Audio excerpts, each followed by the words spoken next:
Okay, everybody, welcome in. Nice new edition of Celtics Beat here for you. We were just with you on Sunday, right back on a Thursday. We don't have a president yet, and we don't know what Gordon Hayward's going to do. So there's so much uncertainty here in the world. Welcome in. Adam Kaufman, Evan Valenti, our always producer, sometimes host, and of course, Chris Forsberg, who we don't have all that often, not because we don't like him. We happen to love him. We just feel he's already got multiple podcasts that he does over at NBC Sports Boston. The guy's probably tired of talking. How are you, buddy? You've already told me, like, I'm overexposed, and that hurt. That hurt my feelings so much. I was like, man, I used to be the go-to guy. I was like, and I was laying low, and now, like, no one calls anymore. I'm just hanging out in the basement with my dog. So, look, anytime, I'm here, ready to scream and shout. Anyone that's watching, by the way, versus listening, the basement looks great, Chris. Thank you. It looks like we were talking about it off the air. Completely real. Definitely. Yeah. That's that hoop next to him over his right shoulder. It's that is actually regulation. Real. It is that is regulation. No, funny story. All right, not to go on too much of a tangent, but when I was first planning this out, I wanted a basketball themed back of what people can't see is there's a bar in front of me and maybe a mini fridge next to me loaded with drinks, mostly soda and high tea juices. Sure. Yeah. But for the hoop, I was going to take an old basketball hoop with a full size rim and put it up, and then I actually went outside and grabbed an old hoop and realized, like, you forget how big a basketball hoop is. Like, it would take up an enormous amount of this wall, and so we got the mini hoop. And shouts to Amazon. I think I found it on there. Yeah, it looks pretty good. Look, my kids would enjoy it. We still got the, what is it, like Lil Tykes? Is that the brand? Maybe the like 5-foot hoop that fortunately my kids, the 8-year-old, 5-year-old, and then the 2-year-old is just kind of figuring it out right now. But the 8 and 5-year-old, it's dunk contests in the basement every single day. We have one outside, and it gets plenty of use whenever people are bored. Which one of you lasted this long? Adam, have you been dunked on yet by your kids? You've been dunked on yet by your kids? Well, I have, but only because they make me play on my knees when I'm going against them. Oh, so, excuses, huh?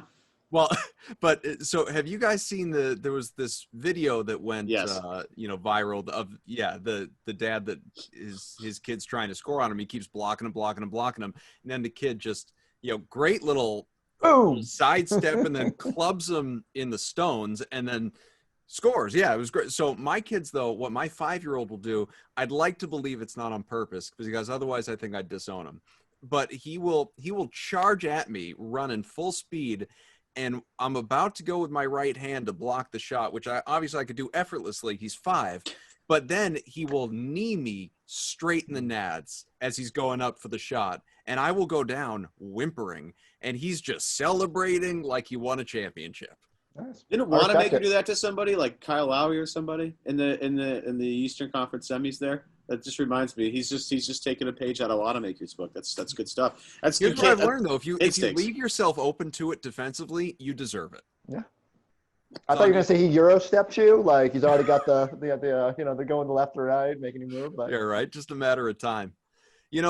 As far as a matter of time goes, it's a matter of time until this season starts. And there are all these reports that are coming out, fast and furious. At first, it looked like Martin Luther King Day for the start of next season. Then it was, and this is me skipping over all these. Is it going to be December 1st? Is it going to be Christmas Day? Now it's after the New Year. So we go to Martin Luther King Day, and then the NBA wanted to start earlier with a 72-game season, maybe a midseason tournament, maybe, who knows, back in Disney World inside the bubble. All much to be determined. First half schedule, second half schedule. There are a lot of unknowns as we chat right now, and it's going to be that way for a little while. But it sounds like, and you can add to this and tell me if there's anything that I'm missing that you've read or reported on, but it seems like the league and the PA are closing in on an agreement for a December 22nd start. And if that ends up happening, so just a few days prior to Christmas, it's all about money. We know that. So they want to get as much of the season in as they can, as full a season as they can, stay on schedule as much as possible, fulfill the networks, have Christmas basketball, all the media partnerships, all of that stuff. That is what drives all of this, even before health and safety. We know that. That's the way of the world, unfortunately. But what it does for the calendar is you have the draft coming up later this month in just a couple of weeks. And then you would have free agency begin on, I think, the 21st or 22nd, based on what's out there right now. So this offseason, if this all goes on track, Chris, is going to go in a blink. Yeah, I'm getting my golf in while I can because I feel like it's gonna snowball really, really quickly here. And just like you said, there was a point where I think there was like a report, someone said, oh, maybe they will wait till March. Because, I mean, understandably so, right? You want to get as many butts in seats as you can. But I think the way that unfortunately the coronavirus has stuck around, and, the realization that we're probably not going to have fans inside, especially basketball stadiums, for a considerable amount of time here, has just left us wondering if it's the NBA wondering if it's better to just hit the accelerator and get going. And at least with 72 games, you fulfill your regional sports contracts. Like, look, I work for one. It's important to the league because to make that money.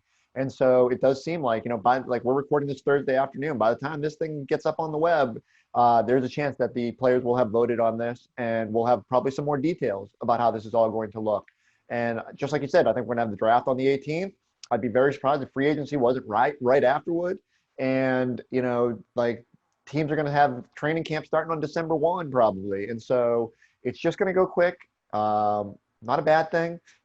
Maybe we won't have to worry about the moratorium, which doesn't even exist anyway. Like, people start signing anyway. But yeah, it's going to be interesting to see how teams build rosters really, really quickly. And, got to make decisions, right? Like, you just got to get your roster. You got to get the guys you like. That all being said, there's teams that have had 10 months to plan for this moment, and Danny Ainge and the Celtics have been ready for drafts since probably the middle of March. So I'll be interested to see how it plays out. It could be a lot of fun. I wish it was a better free agent class, to be frenetic with, but at least it'll be something.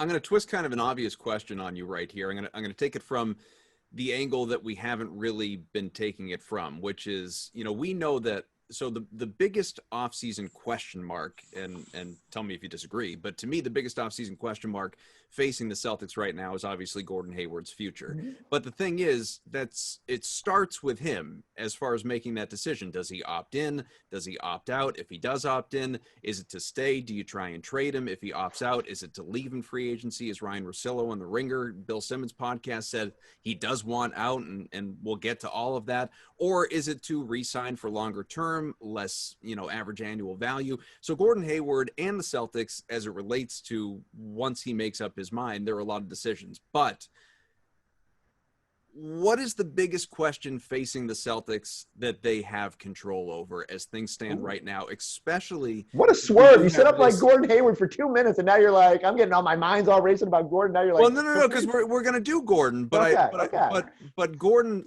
Gordon's a domino, and maybe that's how this works for Danny Ainge. But like, what's the biggest question facing Danny Ainge that he has control over right here, if free agency and the draft and all that stuff really is inside the next few weeks? Yeah. So my mind jumps to he's got 3 first-round picks. You got control over that. But like, if you believe that there is interest in moving up, and understandably so, right? They don't have 3 roster spots really that they can carve out for more rookies. Then that's something they've got to figure out. But that's a little bit outside their control. Can they move those picks for an established player and take the draft, part of it out of it, and just know a more known commodity? So I think the biggest thing for them is figuring out what do they need to improve on, right? And the 2 questions I always get invariably are about Gordon Hayward, but then the next one is, what are they going to do about the big man situation? And to me, I think there's potential for maybe finding another body in the draft, but I think it's a little bit overstated. I think Daniel Tice played really well last year. I think Robert Williams, like, you guys know, I'm the president of the Time Lord fan club. I think if they give him a sustained opportunity, and if he can stay healthy, there's a chance there. And Grant Williams will play a lot of small ball this year, and I think he's proven he's a little bit more ready for that than maybe he was at the start of the year, and with an evolving 3-point shot. So I think they're in a better spot than people give them credit for. But still, certainly, all right, who's defending Embiid? My guy Enes Kanter, I don't know if he's back. Or even if he opts in, I think there's a good chance that they move him because they need to create playing time for the 2 Williams. And so I'll be very interested to see how they sort of get the depth chart ready. And, do they draft? Do they pursue the free agent market? Where are they more comfortable sort of adding to this? I think the one thing is, for the long-term sustainability, they need to be able to hit on draft picks and have those as young, valuable pieces of this core. So to me, that's the most pressing need that they have control of. Like, Danny Ainge has to trust the amount of work they put in to this draft to be able to get the right guys. The jury's still out on last year. I think Romeo's got potential. Grant's already shown what he can do, but whether they got to hit on these picks, and whether that's moving up, moving out, or whatever they do, it needs to be the right move. So it kind of sounds like he doesn't have control over much at all right now. Really don't, right? Like, I hate to say that, but I don't know if anyone in the league has control over anything, right? Like, Golden State's sitting there at number 2 in the draft, and they're thinking, well, we don't want to use number 2 because the draft is weird this year, and we don't know if the value's at the top. So it's just gonna be a strange offseason, and maybe that'll be fun. Maybe that'll make it a little bit more unique. But yeah, a lot of stuff is outside their control, and they must know better than us. They won't let on about like what they know about Gordon's future, and 2, what they might do with the draft. But I think you just got to be flexible, and that's part of being a good team, is knowing when you have to take a different avenue in the road. And I think the Celtics are well prepared. They've always sort of been ready. Like last year, they go into the draft, and we're all sitting there saying, well, one, they're not going to take 4 picks because they don't have the roster space for it. And, there's a whole bunch of uncertainty because Al Horford and Kyrie Irving have left. Well, they trade Baynes, and we're all sitting there saying, well, that's curious. It was to open up room. So again, they had planned like, okay, we can get young guys. We can still get Kemba in free agency. You just got to be ready to go where the road takes you. And they're usually pretty good about that. Yeah, that last part about being flexible and roster flexibility is something that Danny always looks for. And that's one thing that if you look at other GMs in the league, like Danny's always ready to zig if he needs to at any moment, or zag when he needs to at any moment. So things that you can't control, like being able to stay flexible as the NBA changes is one of Danny's best skills. In order to, again, nobody saw Kyrie and Al leaving an offseason, and yet you have Danny right there able to plug it, go get a Kemba Walker for a sign-and trade with Terry Rozier, bring Kemba and give them a legit point guard, and be able to maybe, navigate the draft a little bit differently with some of the picks they have. And, you talk about improvements. That's the one he doesn't have control over. The young guys, I don't think they missed on draft picks. I just think the guys that they picked need more development, right? Mm-hmm. I mean, Romeo is very far from the finished product. There's a lot of flashes where you're like, wow, this guy could really, defend his ass off. You see that. You see a little bit of a jump shot, a guy that can, not afraid to get to the basket. So that's nice. The Williams pair, I love the fact that Grant Williams started hitting threes in the playoffs after going like 0 for 25 for his first couple of months in the league. Just started becoming a really reliable 3-point shooter and moving the ball really well. And again, just kind of banking on internal improvements. So as Danny keeps going here, he's just got to find a way to be able to stay flexible and be able to move in different directions while maintaining the core. Because we talked about this with a couple people last week. That core is Tatum, is Brown, is I would throw Kemba in there, and I'll throw Smart in there. That's their 4 guys that they're part of their core. How do you keep those guys intact and maximize their abilities? And that's the only thing that Danny sort of can control, and how he addresses that as they go forward is going to be really interesting, Chris. 100%. And I think it's about keeping I drill it down to like, how do you keep Tatum and Brown happy? Because they're such a key part of what's going to happen from here. And like, look, I think Kemba's part of that. And like the knee will be very interesting moving forward. And, how does he feel after a shorter offseason window? I think, part of what's working against Boston here is we thought maybe if they did get into January, that's another month for Kemba to start getting that knee right. I'd be very interested to see how they bring him along, especially if it's game heavy out of the gates, if LeBron's going to rest, are you going to rest some of your guys and load manage? That hasn't been Brad's thing. It's been the Celtics thing to bring guys along slowly and, find them specific rest. We saw that with Kemba right in the bubble games, but that's the bubble games, right? Like it's a little bit different when, you started the season and it's go time. So I'll be fascinated to see how they manage that. But like, a lot of your decisions moving forward have to be under the guise of how are we maximizing Jayson Tatum's window? And so, like, I think everything has to be through that lens. And so from the free agents you go get, what's up, Harry Giles? I know you're, out there with his buddy. Like, who does Tatum want to play with? And what that to me is actually, I know we joke about it, but I think that's legitimate things. And so, when Tatum posts that picture of Aron Baynes on Snapchat, I'm Danny. All right, I'm calling his agent. What's it going to take? Do we have enough with the taxpayer mid-level to make that happen, So I'll just be fascinated to see how they move. But everything has to be like, Jayson Tatum took that window with his development, that title window, and opened it this year a little bit earlier than I think we expected. And now you got to maximize it. Speaking of maximizing, can you just clear up any sort of uncertainty? Because there have been different figures that have been floated about as it relates to Jayson Tatum and a max contract. What does he staring at right now in terms of Danny Ainge obviously maxing him out financially? What kind of money are we looking at for him? Yeah, I mean, it'll depend on where the cap is set and where it goes next year. But, so essentially he can command, because he was all NBA, they can write in that if he gets all NBA again this season, up to the supermax, which is up to, I think, 30%. I'm going to mess up my numbers because I'm always going that. But you don't have to go all the way to the number. You can, you could say, like, if he's first team all NBA, he gets the full supermax. If he's second team, he gets 28%, 32%, whatever the number is. And so, look, it's going to be the biggest contract in Celtics history, regardless, just because of, the time. He'll fight for that 5th year to be a player option. The Celtics will fight for it to be a team option, or, just a straight year. And so, that's a tug of war you got to weigh. But there's not a lot of the decisions to make. I've heard a lot of people say, well, maybe he should wait. You'll hear a lot about Miami waiting to sign Bam Adebayo, not this summer, but they'll wait till next year to maintain cap flexibility. That's more to chase Giannis than anything to do with the salary cap. It's not going to go up enough in these times to make it where a guy, if he waited. But unfortunately for Tatum, without this pandemic, he's probably making a whole lot more money than he's going to. But we're quibbling when the number is something like, 160 million versus 171 million or whatever it is. But it's going to be a gaudy number. And I would be surprised if it wasn't one of the first things that gets done this offseason. There's no rush to do it, except for it's got to be done before the season starts. But it's just a formality at this point in my mind. I don't see a reason why it wouldn't get done.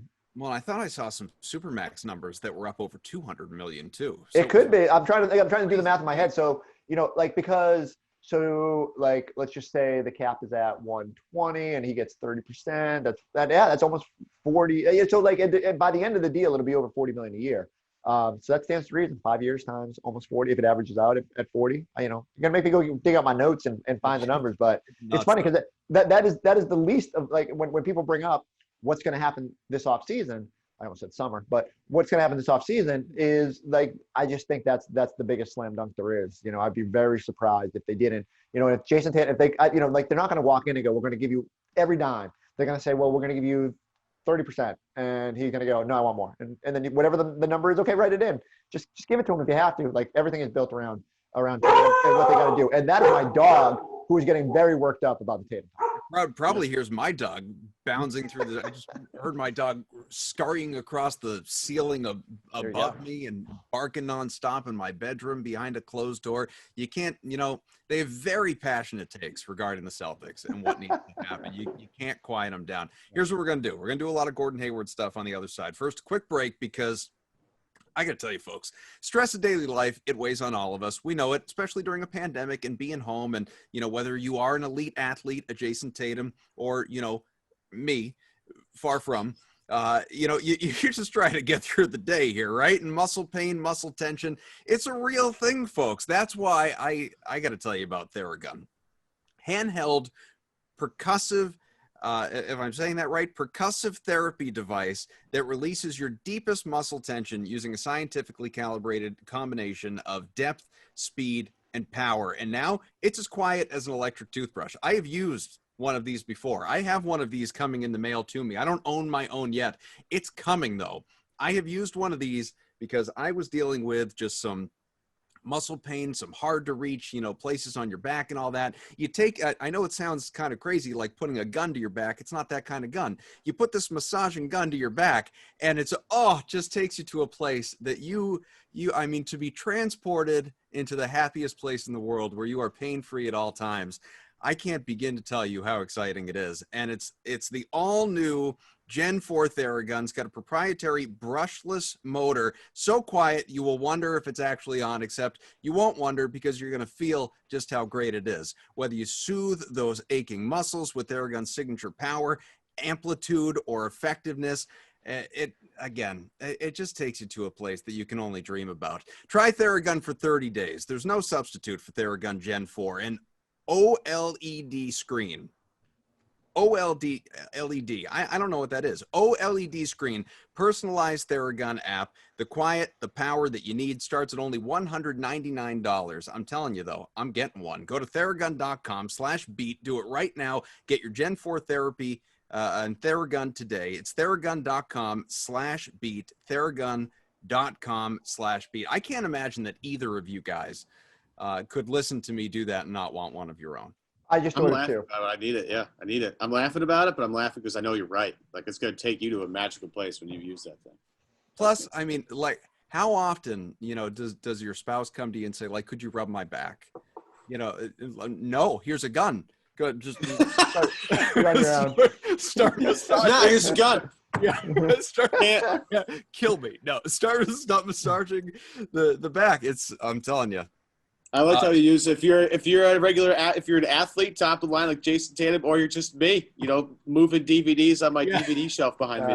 I was gonna say my shoulder's been sore from golf. I might need this. I might need to get one of them now. I'm telling you. You know what though? I bring up spouses in part for a reason, because as we are all attached, be it married or girlfriends, and so many of these athletes are, and we know that they are, and I promise I'm going somewhere with this. We know that they are as significant a part of our lives as anything else when it comes to making important decisions.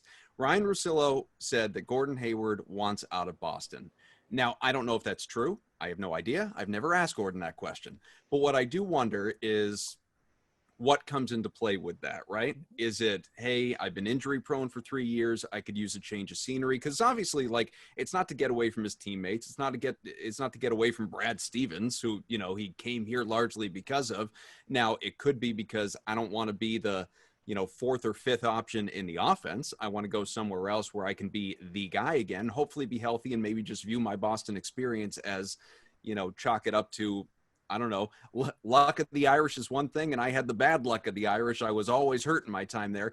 But to circle back, I don't know how happy Robin is here based on the way that some fans go at her on social media. I don't know if she's sensitive to that. Wait, you mean the people that were asking if she would move the birth of her child so that Gordon Hayward could go to the bubble? You think that could? But we just want him in the finals, Robin. Could that rub people the wrong way?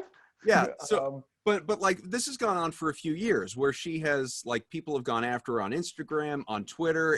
It seems like, and this is not me like reporting anything, this is just like reading the tea leaves of social media. Seems like Al Horford's sister, not a huge fan. I don't know exactly what kind of reputation. I actually think she likes Boston now because they're so mad about Philadelphia. Anna rides or dies with the seas. And she's a lifer, no question about it. I didn't say Anna doesn't like the Celtics. It seemed like Anna's not a huge fan of Robin Hayward. And that might be true. That's what I'm saying. And so I don't know, like, and I wouldn't even pretend to know. So this isn't me like starting anything. I don't know what. Feels like you're starting something. Yeah, I was gonna say, sure, sounds like you're trying to start something. Here's my point. Like, if my wife were like, let's pretend I were like as famous as Gordon Hayward, right, or as successful, or had the bank account and all that. Like, I was in that kind of position, and I could choose to go make millions of dollars somewhere else. But I'm currently in a situation where my wife doesn't necessarily feel as part of the team, and she's got these social media haters and all that stuff. Like, she could play a real impact in saying, you know what, honey, I think we should go somewhere else. How much do you think she plays into this decision, and does she want out? Based on, again, strictly your opinion, where does that weigh in all of this that is going on with Hayward? Like, I think any husband would be remiss if they did not allow their family's feelings, both for your children's sake, for your wife's sake. That's all part of it. I would say right before the pandemic, one of the Celtics' last games, or was the last game, was in Indiana, and we actually stayed the day after to film some stuff because we had a Gordon Hayward day planned for later in the year, and it was actually pretty cool because I got to sit down with a lot of Gordon's high school buddies, this guys from all the state championship that he won. And, I kept asking them, I was like, because he stays in touch with a lot of them, what did you think of Boston? And not unexpectedly, like just what you would think for someone who has missed a ton of time and has come under a lot of criticism. He says, really likes it there, but, there's an awful lot of criticism that comes when you're not on the floor. And so like anybody, I think he's been stung by that and maybe a little bit frustrated by it. I don't get the sense from, again, no one has talked to Gordon Hayward this offseason, that's factoring into what he's doing. And I think in the big picture, If I'm trying to guess what's going on here, I have a player that is now north of 30, has had an injury history. Part of the family thing that you allude to, I think, is just like security and like are they setting up shop here in Boston? Are they gonna, they got this house in Wellesley and 4 kids now. Is this roots? They have a house in Indiana that they just bought. And, so like, I just think they're trying to figure out where it's going. And I think maybe, if I had to guess, long-term security is becoming something of importance to Gordon Hayward. And so it benefits him to at least give the illusion that, and this might be more on the agent side, that there are options out there that might intrigue him. I don't know how much the Atlanta Hawks are an intriguing situation on the surface. Like, if you're content to be a 7th, 8th seed in the Eastern Conference, maybe. Like, if you really like watching Trae Young and playing with teams that don't play defense, intriguing situation. But they do. I'm one of the few teams out there that have money. And so I just think Gordon's weighing, where he goes from here, what he can do. And so if he at least has the Hawks sitting there saying we will pay to get a veteran, then it puts the onus on the Celtics to either come to the table with a extension that maybe they're not really thrilled about having to do, or like at least the value isn't quite where they want to go, but maybe they have to go there. Or maybe Gordon, I will relent. There is a scenario where Gordon's just snake bitten, like needs a fresh start. I don't think he's now the 4th option comes in too much into it. I do think there's something to the idea that, and I keep saying this, but when Gordon Hayward signed here, he was the biggest free agent signing in Celtics history. Mm-hmm. And like 2 weeks later, they trade for Kyrie Irving. In Gordon Hayward's own press conference, he's not the superstar in the focus. And now 3 years later, you've got because of Jayson Tatum's development and Jaylen Brown's development, there's the perception that he is the 4th option and one that can't stay healthy. And so, again, I think that just comes into your mind like, how do I reestablish myself and can I do it here? In my mind, I think he can. And I don't think he's the type of player that's like, I need to go back to averaging 25 and 12 and, being the go-to guy. I think winning is important to him. When he came here, he mentioned how there was unfinished business with Brad Stevens from Butler. I think there's unfinished business and sort of just like showing Boston the player he can be. And then if he's willing to ride this out, like next year could be a huge payday for him because all the teams that are hoping to get Giannis and Kawhi and LeBron, there's a chance it's just like the leftovers are guys like Gordon Hayward who could get one more big final payday. And so I think this is more just comes down to options, and we're all trying to just kind of to dissect it a little bit, maybe more than it needs to be. But certainly it's the biggest story of the offseason. But the inference from Ryan Russillo was that if, all things created equal monetarily, right? If he can find a deal that offsets what he would be losing from Boston with that player option and, it's a reasonable fit, that he does want out. Do you believe that? Or do you believe that he wants to come back? I think he is in a position where a player has to weigh every option. And because he's not rushing out to say, I want to be in Boston, we're left to infer a little bit about what he's thinking. But I think he fits really well here. I think there was a lot of questions coming into last year about how the 3-wing situation would work. But when you look at the numbers, when he was on the floor with Kemba, Jaylen, and Jayson, the Celtics were 2 points better than the Dallas Mavericks in terms of offensive rating. Like, it's a crazy number, 117 or 119 points per 100 possession. They were like the best offense in the league. And again, in a small sample size, but because they have so much talent out there. And I just can't see where Gordon says, I want to go to an 8th seed because, I'll be the focal point. And I want to go to a rebuilding situation. I think he's got a lot of positives here in Boston. I think the other thing that I think is important to remember here is there's a little bit of a concern where if Gordon opts in, his future isn't in his hands. We opened this whole situation with what can the Celtics control? Well, if Gordon Hayward opts in, now if the Celtics get into the season and they're not championship contenders, there's this idea that, you don't want to carry a $34.2 million guy, then maybe you try to move him for assets or try to move him to a team that wants to clear salary cap. And now all of a sudden, Gordon leaves himself open to being traded to the Sacramentos of the world. Now, he can rectify that in the offseason when he's a free agent. But again, it just comes in. If he's looking for certainty, then maybe he's trying to put a little bit of pressure on the Celtics to give him that security. And I think that's more at play than maybe necessarily this notion that he just doesn't want to be here. Yeah, I kind of agree with that. And what it comes down to for me, like we talked about it last week, or I should say Sunday because it was not that long ago. What the situation is, the different scenarios with Gordon Hayward. Like, do you sign and trade him with the you sign him an extension and trade him somewhere? That's possible on the table. Again, I'm not quite sure if that's the move to do to Atlanta. That would, I think, make more sense of an Indiana thing, and that would make Gordon obviously very happy. Well, he'd have to be part of that process, right? He'd be agreed no question, and reconfigure the contract to then be sent somewhere else. Well, it's like what Boston had to do with juggling the Kyrie, Al Horford, Terry Rozier, Kemba Walker. That's what Mike Zarin's for. Zarin will figure out how to make that work and make all the puzzle pieces fit together. But like he could sign and trade and go somewhere. He could literally decline the option, which we talked about last week, and just go somewhere for a little bit more long-term security. I agree, Chris. I think it's maybe just trying to put pressure on Boston to give him a little long-term security. And if I'm Boston, it's like, well, okay, we gave you a ginormous contract, biggest in the history of the Celtics at the time, and it just hasn't worked out. So, like, what security – we haven't gotten our return on investment yet because of the unfortunate injury history with Hayward. And if you're Hayward, like, let's say if you're trying to maximize long-term security and Boston's not going to give it to you, I would rather ride it out in Boston than anywhere else, only because if things go right, this is a team that's going to compete probably for, at least Eastern Conference semifinals appearance, if not an Eastern Conference finals appearance, if not an NBA finals appearance, right? So a lot of times when you are in that sort of, on a team like that competes and goes far and deep into the postseason, those people, tend to get bigger contracts when time comes, right? If you're going to be on a team like Boston in the NBA finals, you're performing really well on the biggest stage, those other teams that think they're one piece away, all of a sudden are like, oh, Gordon Hayward, 30 million, whatever. Like if Atlanta wants to get that desperate, he's going to be there. Or a team that might strike out on Giannis, like a Miami or a Dallas. They're like, okay, well, we don't have Giannis is off the board, but there was Hayward. He averaged such and such in the NBA finals last year.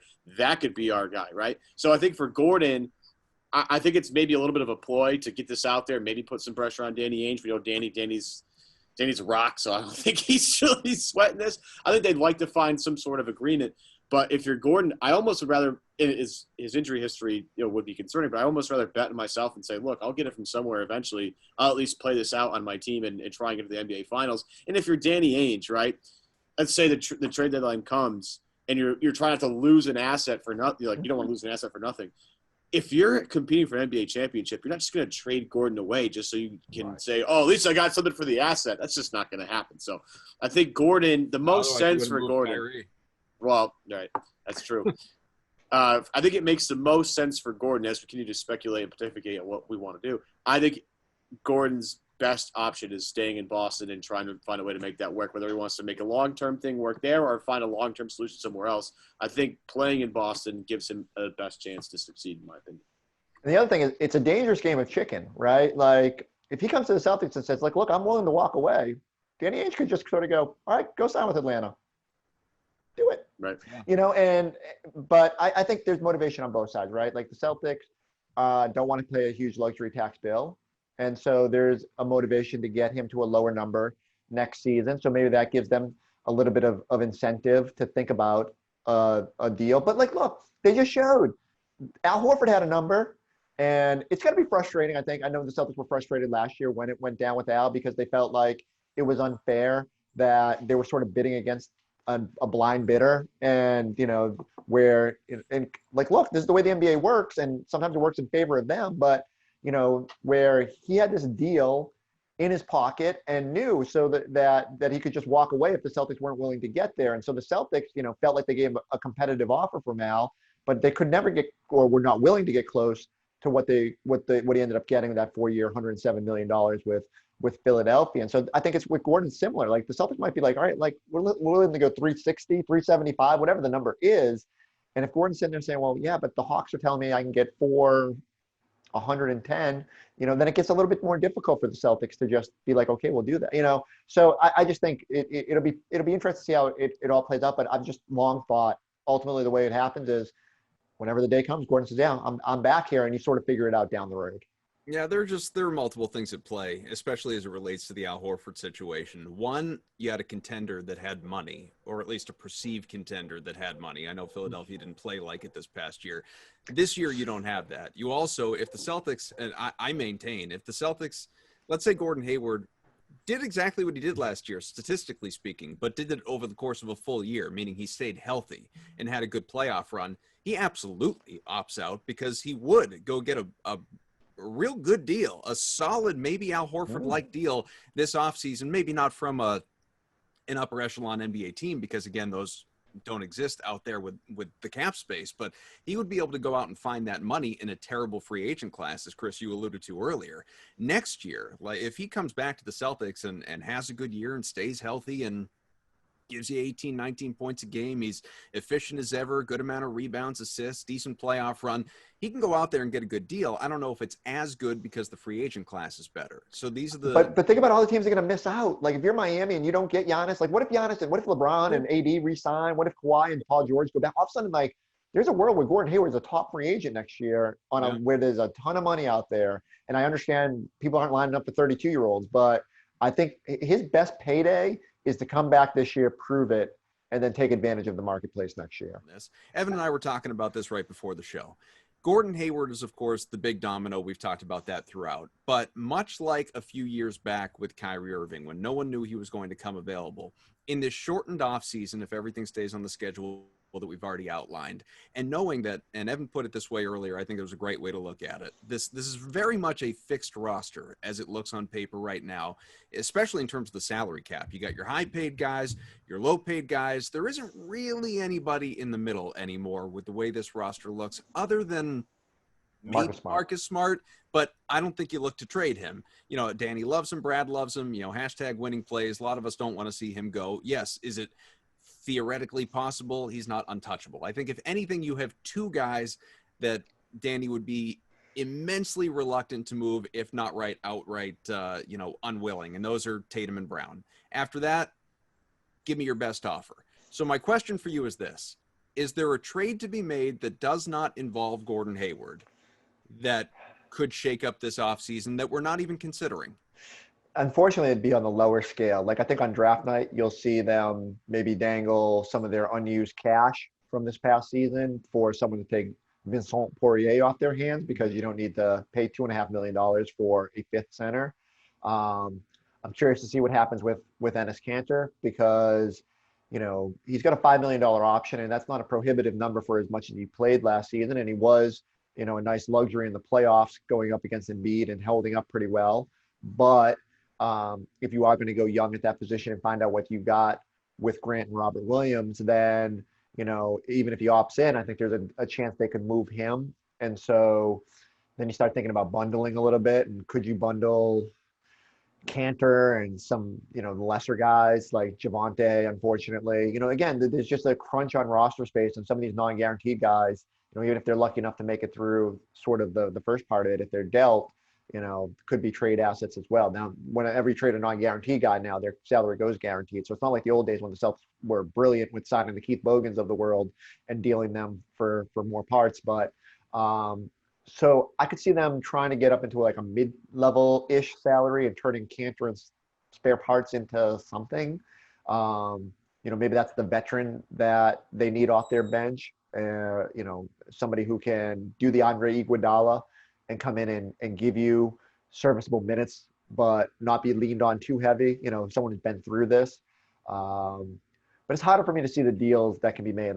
Just like you said, I don't think you move Marcus Smart. I don't think you get the value in return that, other teams don't value him as highly as your own people do. I think we know Marcus Smart is worth more maybe than his $15 million contract. You're not getting $15 million. You're not getting the same $15 million from, the Clint Capellas of the world when we hear those sort of deals thrown around. So, short of that, I think it's more, deciding whether you're going to use your mid-level or your taxpayer mid-level to seek a big man, whether you want to split it up a little bit and get some bench help. Maybe that's how you get your veteran. Are there veterans out there that want to come play for the minimum? But trades are tough. And, even the other thing I think about is will another team sign and trade someone to you? Well, that's difficult too, because then it hard caps you. And for a team that's over the tax line, it adds another cumbersome little part of this all. And so it's all part of the puzzle. But yeah, I'd love to tell you, I could envision someone going out and getting that, bench scorer that they desperately need. But, we saw last year, even, the closer you get to the deadline, now those deals are tough. Davis Bertans would have cost 2 first-round picks, and then he probably weren't going to re-sign him because he's going to make a ton of money on the free agent market. And so it gets difficult in those scenarios. And there's nothing that screams. I think you can get the same sort of value of player through free agency that you could maybe having the bundle. But they should be motivated. Again, not a lot of roster spots, so they might have to make some moves. I mentioned this at the time, this was weeks ago, I don't know, whenever the season ended, at least for the Celtics, that when Enes Kanter put up his social media posts, just kind of tribute to the organization, thanks to the fans, all that stuff, it read like a goodbye. It read like someone who, for one reason or another, be it his call or or not feeling like the fit was there, that he expected that it was one and done in Boston. You obviously know him a lot better than we do. You got the podcast with him over at NBC Sports. Do you believe that he's back next year, or did he see the writing on the wall, or decision to be made in terms of writing on the wall, since ultimately it is a player option, it is his call? I think there's some avenues where he is back, and I think it's more likely he's not. Or again, I think there's an option where he picks up his option but then gets moved. But then, sort of like what we talked about with Hayward, once you opt in, it's out of your hands. And so, would Enes Kanter rather take $5 million and risk being sent to Sacramento or some outpost that isn't going to be competitive, or would he take less money on the free agent market or whatever's out there in order to go to a team that he can pick? And so that's something he's got to weigh. I think all things being equal, he would like to be back here. I think he formed a lot of good bonds with the guys on this team. I do think, we gave Kemba a lot of credit for the chemistry. I think Enes deserves a good chunk of that too, for just keeping things light, being able to, always stay positive. Like, even when he wasn't playing at the end of those Bubbles games and Robert Williams was getting a chance, I think some inside the organization were a little worried that he might get frustrated, but I never sensed it.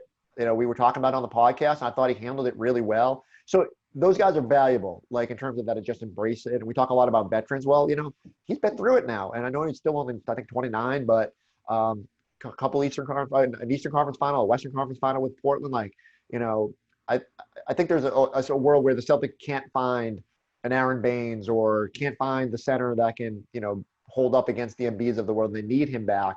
I just think it's a less likely scenario. Are you going to miss Enes more, being able to have FaceTime calls with Ben Stiller and Donnie Wahlberg? I mean, all respect to my guy, Enes. And I will say this, like, I have never met a NBA player that has been as accessible, that has been as open. And now, like, I always joke with him because I said, look, you're just gassing somebody up. Like, before we went back into the bubble, he sat there and told me 100 times how Grant Williams was making every three in practice. And I'm like, you're lying to me, but I get it. You're a good teammate. You're talking up your guy. And, well, egg on my face, Grant Williams goes out and makes like 50% of his three-pointers in the playoffs. And I'm going, all right, so I give you credit, Enes. You saw that one coming. But I do think he was refreshingly open and honest as much as he could be. There's stuff that he couldn't talk about. Might have been some injuries that were worse than you might have known. But all that said, I think he did. He was fun to talk to. I know some people sort of think he's on social media too much and tune him out a little bit, but I will miss if the podcast is over and we never get to do a final episode. I might have to call him this summer and just be like, hey, let's just hang out one more time. Yeah. Get Ben Stiller and Mark Wahlberg and Donnie Wahlberg and everybody together and let's just do it. But yeah, that was kind of neat because it's just a different world, man. Like, he literally his contact list, everybody. He's a rock star. It's the most bizarre Rolodex.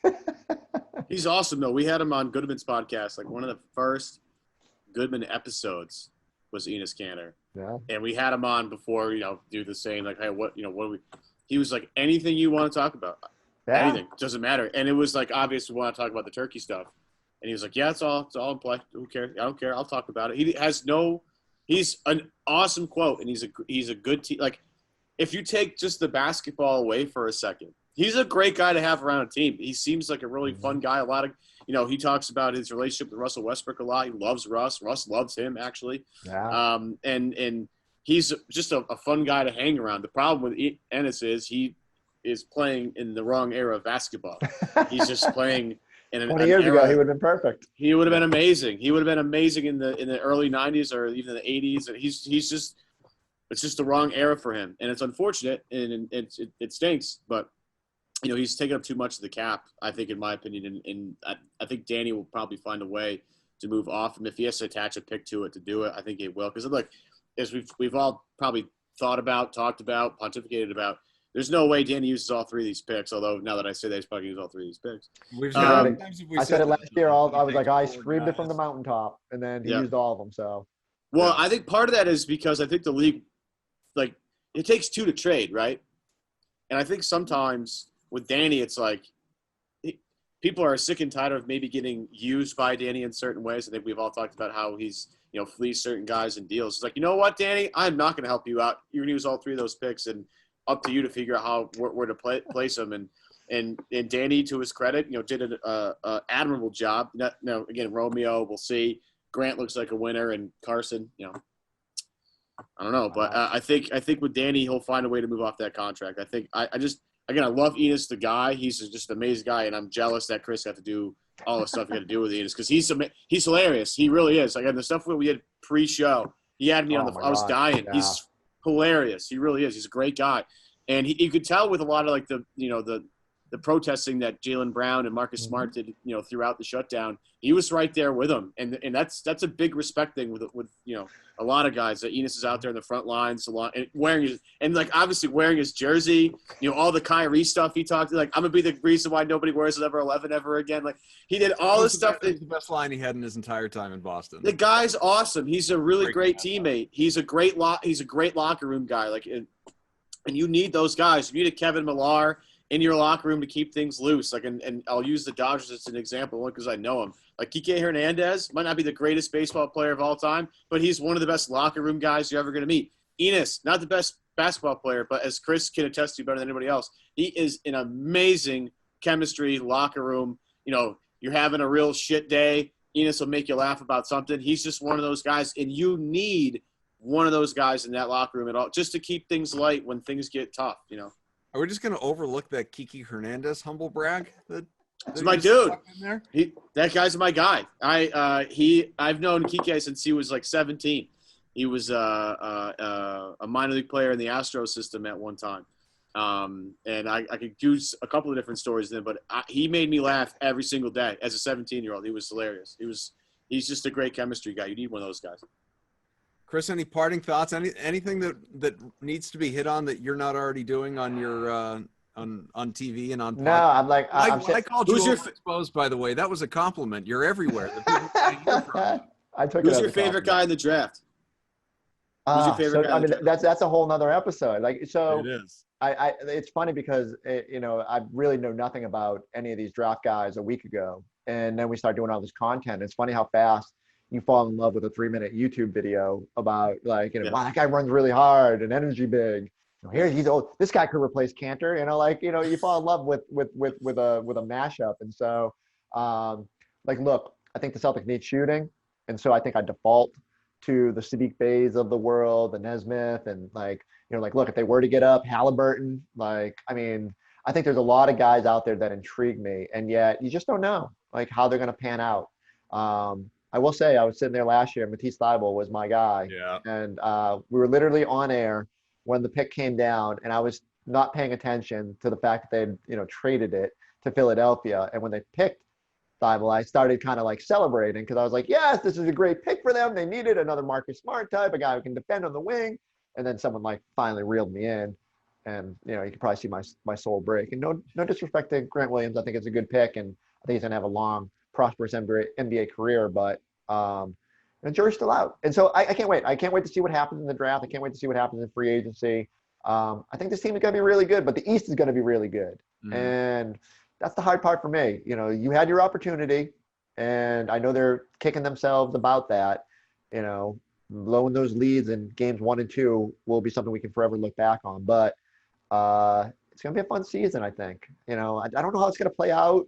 It'll be very interesting to see how everybody eases guys back in, how the Nets look. what happens in Toronto if they lose Van? There's just a million questions. And so, but let's see what Danny has up his sleeve. It's been too quiet. That's why there's all these whispers about Danny wanting to move up, move back.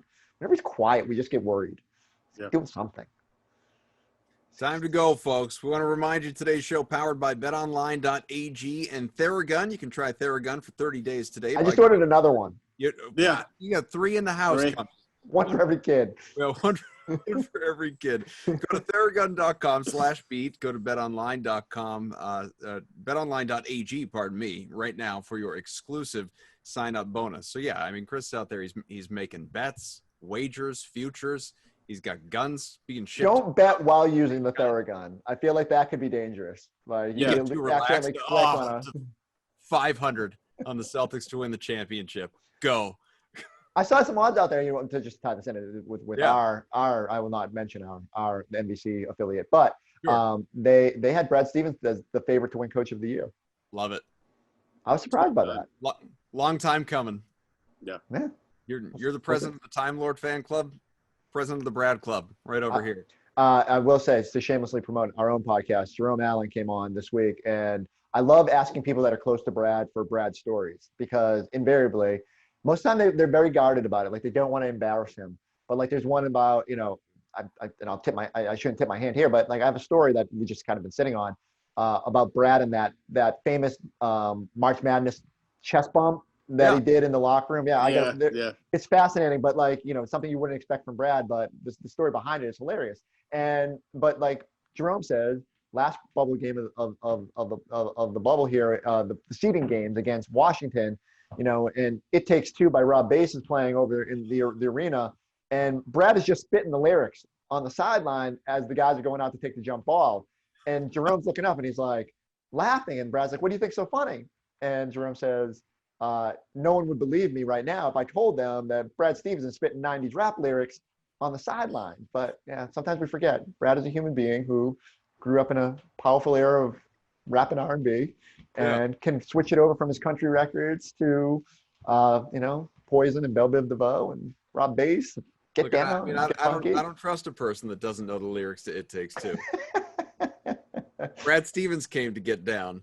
Yeah. Love it. I need more of it. I need more of that, actually. I need more of that.